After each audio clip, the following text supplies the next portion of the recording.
Abafundi bafuna izikhala zokufunda emanyuvesi. Akusibona ke bonke labafundi abazothola izikhala kulesikhungo njengoba zincane nje izikhala zokufunda ezikhona. This is my last option and I've already applied everywhere where I could and I wasn't accepted.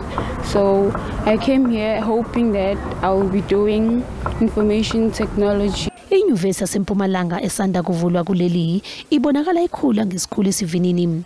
Isiqalile ke ukuheha abafundi kulonyaka ithole isibalo esiphezulu sezicelo zokufunda. We have grown because actually we've doubled because last year we only had 107,000 applications. This year that has doubled. We received 210 applications, and just to show how much growth we've received is that we have to only fill up spaces 2,817. Kuyaqhubeka ke kubhaliswa kwabafundi kusetshenziswa i-internet kulabo bafundi abakhuza ibuya emanyuvesi. I just finished registering and I'm going to look for my accommodation, and NSFAS will be funding me this year as a returning student.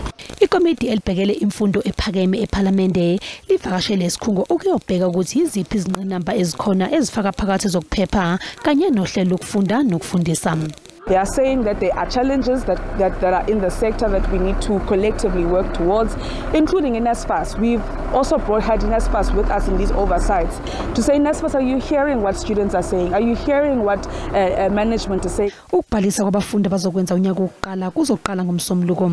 Ukubhalisa online kanye nokuya ngqo enyuvesi kuzokwenziwa uma sekuvalwe ukubhaliswa.